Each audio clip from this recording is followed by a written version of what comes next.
हमारा first question में क्या है, उसने कहा है triangle A B C is circumscribing a circle, find the length of B C. हमारे पास क्या ये डायग्राम है, जो ये सर्कल है इसके ट्राइंगल के अंदर ऐसे बना हुआ है। ठीक है जी। जो हमारा ए सी है वो 11 सेंटीमीटर है, ए आर हमारे पास क्या है 4 सेंटीमीटर है, बी आर क्या है 3 सेंटीमीटर। हमने क्या करना है, बी सी की लेंथ निकालनी है। देखो ये सोल्यूशन लिखने से पहले आपको एक फॉर्मूला पता होना चाहिए। वो फॉर्मूला क्या होता है कि length of the two tangents drawn to a circle from the same external point will be equal. मतलब देखो, जैसे ये वाली बात समझो कि ये एक्सटर्नल पॉइंट है, समझ लो ए हमारा एक्सटर्नल पॉइंट है। इसमें से यहाँ पॉइंट से देखो ना, ऐसे एक यहाँ पे लाइन जा रही है, जा कहाँ से रही है, ए से जा रही है ना आर पे, और ए से क्यू जा रही है। तो जो ये ए आर होगा ना, it will be equal to A Q. ठीक है, from the same external point. ये इसका जो ये हमारी आइडेंटिटीज का ये मतलब है, मतलब A R is equal to A Q. क्यों? क्योंकि सेम क्या है, एक्सटर्नल पॉइंट है, वहाँ से यहाँ भी लेंथ पे आ रही है, यहाँ भी ऐसे एक लेंथ जा रही है, सेम एक्सटर्नल पॉइंट ए। वैसे आप यहाँ से समझ सकते हो कि सी पॉइंट है तो सी क्यू, क्योंकि ये सर्कल के बाहर ऐसे बनी हुई है, इसे हम टेंजेंट कहते हैं। ये देखो ये वाली, ठीक है, सेम एक्सटर्नल पॉइंट सी से क्या जा रहा है, सी क्यू जा रहा है, मैं सर्कल के बाहर बनी हुई है।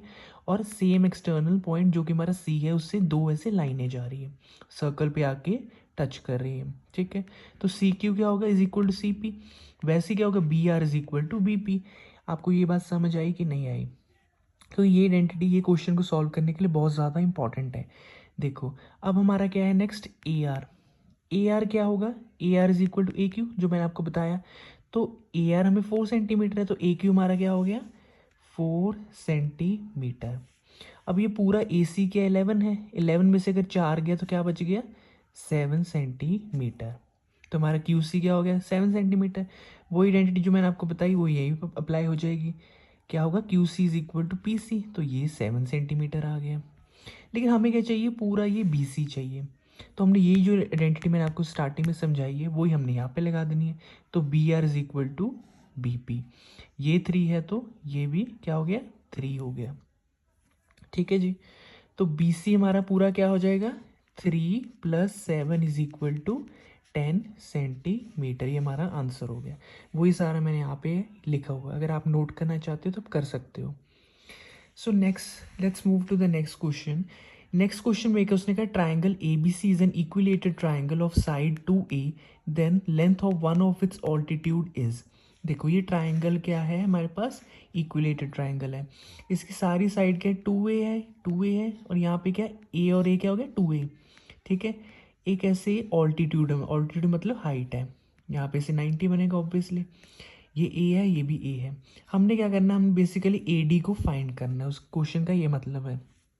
ठीक है, तो हाइपोटेन्यूज स्क्वायर क्या होता है, perpendicular square plus base square. Hypotenuse मतलब हाइट क्या है, ए डी।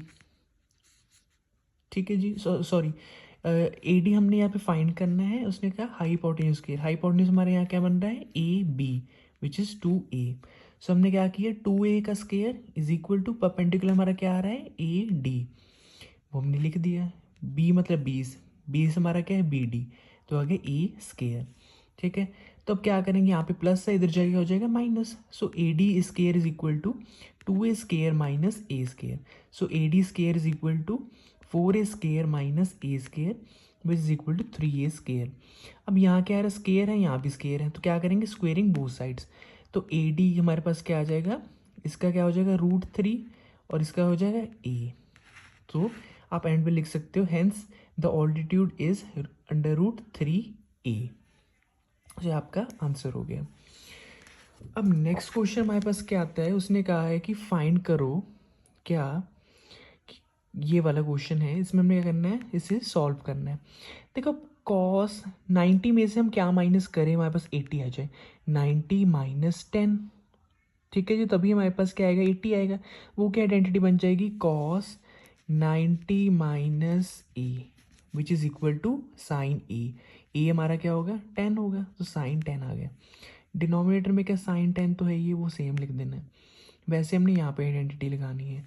90 में से क्या माइनस करें, हमारे पास 59 आ जाए, 90 माइनस 31 इंटू कोसेकेंट 31। सो हो गया cos 90 minus A which is equal to sine A into cosecant 31. So sine A is 1 upon cosecant A. So ये आ गया इंटू कोसिकेंट 31. ये क्या हो गया, कैंसिल आउट हो जाएगा. सो बचेगा क्या, 1 + 1 विच इज़ इक्वल टू 2. अब हमारा नेक्स्ट क्वेश्चन, इसमें दो क्वेश्चंस हैं. आप कोई भी चॉइस है आपको एग्जाम में, दोनों हम डिस्कस करेंगे. इसमें क्या है, द वैल्यू ऑफ साइंस के थीटा प्लस 1 अपॉन 1 प्लस टैंस के थीटा, इसको हमने सॉल्व करना है. ऐसे क्वेश्चन में क्या करना होता है, हम बेसिक आइडेंटिटी पता होनी चाहिए कि बेसिक आइडेंटिटी हमारी क्या है. देखो सीकेंड्स के थीटा माइनस टैंस के थीटा का तो 1 होता है. यहाँ से हमने क्या किया, सीकेंड्स के थीटा निकाल लिया, वो आ गया 1 प्लस टैंस के थीटा. ठीक है जी, हमने यहाँ पे निकाल लिया. अब यहाँ पे हम क्या पुट कर सकते हैं डिनोमिनेटर में, यह आएगा साइंस के थीटा, ठीक है जी, अपॉन 1 अपॉन ये क्या आ जाएगा, सीकेंड्स के थीटा. ये आ गया.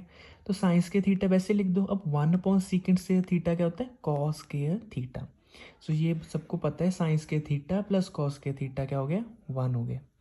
अब इसका नेक्स्ट पार्ट है जो एग्ज़ाम में आया हुआ, आप दोनों में से कोई भी सॉल्व कर सकते हो एग्ज़ाम में, लेकिन फिर भी हम ये डिस्कस कर लेते हैं. क्वेश्चन में क्या था, वैल्यू ऑफ हमने इसकी निकालनी है. देखो ये हमारी कौन सी आइडेंटिटी बन रही है, ये वाली ए प्लस बी इंटू ए माइनस बी. वो सबको पता क्या होती है, ए स्केयर माइनस बी स्केयर, वो हमने यहाँ पे से लिख दिया. सीकेंड्स के थीटा वैसे रहने दो. और 1 माइनस साइंस के थीटा क्या होता है, कॉस के थीटा. सो सीकेंड्स के थीटा इंटू कॉस के थीटा क्या होता है, 1 अपॉन सीकेंड्स के थीटा. तो ये क्या कैंसिल आउट हो गया, 1 इंटू 1 1 आ गया आंसर. ठीक है जी. सो ये हमारा ये पार्ट हमने डिस्कस कर लिया. सो अब हमारा है अगला क्वेश्चन जो हमने डिस्कस करना है.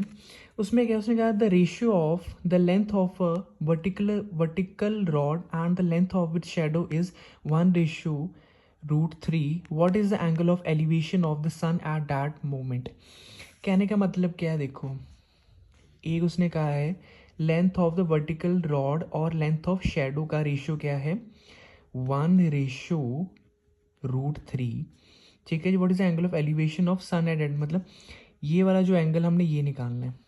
ठीक है. वर्टिकल रॉड का क्या है, रेशियो 1 है, और शेडो का क्या है, √3. वो हमने ऐसे लिख दिया, शेडो नीचे आएगी ना, ऐसे हवा में थोड़ी आएगी, तो ये √3 हो गया. अब इसका हम क्या करेंगे, टैन थीटा क्या होता है, परपेंडिकुलर अपॉन बेस. थीटा के सामने क्या हो जाएगा, परपेंडिकुलर, और ये वाला √3 क्या हो गया, बेस हो गया, और ये होता है hypotenuse. So tan theta will be equal to 1/√3. अब 1/√3 क्या होता है, टैन 30. सो यहाँ भी टैन है, यहाँ भी टैन है, theta will be equal to 30 degree. अब नेक्स्ट क्वेश्चन उसने कहा two cones have the heights in the ratio and radii in the ratio this.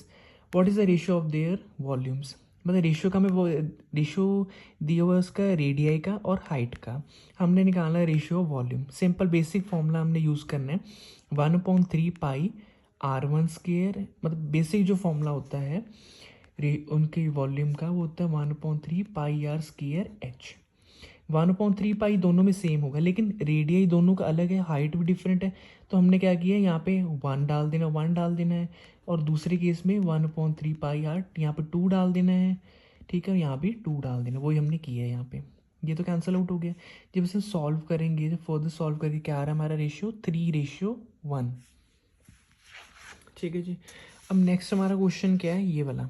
A letter of English alphabet is chosen at random. What is the probability that the chosen letter is a consonant. देखो probability of consonant निकालना है. अब देखो English जो हमारे letters होते हैं उसमें टोटली कितने लेटर्स होते हैं, 26 होते हैं. ठीक है. वॉवल्स हमारे कितने होते हैं, ये हमने बात याद रखनी है कि हमारे जो वॉवल्स होते हैं वो कितने हो गए, 5 हो गए. कौन कौन से होते हैं, A E I O U. ठीक है जी. जो बाकी बच गए उसे क्या कहते हैं हम, कॉन्सोनेंट, वो होते हैं 21. ठीक है. तो लिखना प्रोबेबिलिटी ऑफ कॉन्सोनेंट क्या आएगा, 21/26. 26 नीचे इसलिए आया क्योंकि टोटल लेटर्स कितने होते हैं इंग्लिश के, 26. सो ये हमारा आंसर हो गया. नेक्स्ट क्वेश्चन का उसमें कहा if the probability of winning a game is 0.07, what is the probability of losing it. मतलब जीतने की प्रोबेबिलिटी इतनी है, तो हारने की कैसे निकालोगे, सिंपली आपने लिखना है probability of losing is equal to 1 में से माइनस कर दो. 1 में से कैसे करोगे, 1.00 0.07 जब माइनस करोगे तो आपका आएगा 0.93, ये हमारा आंसर हो गया। अब लास्ट क्वेश्चन है, इसमें क्या है, if the mean of the first n natural number is 15 then find the value of n। इसमें ये सिंपल बेसिक फॉर्मूला लगाना है, n into n plus one upon two upon n is equal to क्या है हमारा mean 15 is 15। Simply n को इधर ले जाना है, n कैंसिल हो जाएगा, n की आप वैल्यू निकालोगे, n plus one is equal 30, so one इधर जाके माइनस हो गया, सो n इज इक्वल टू 29।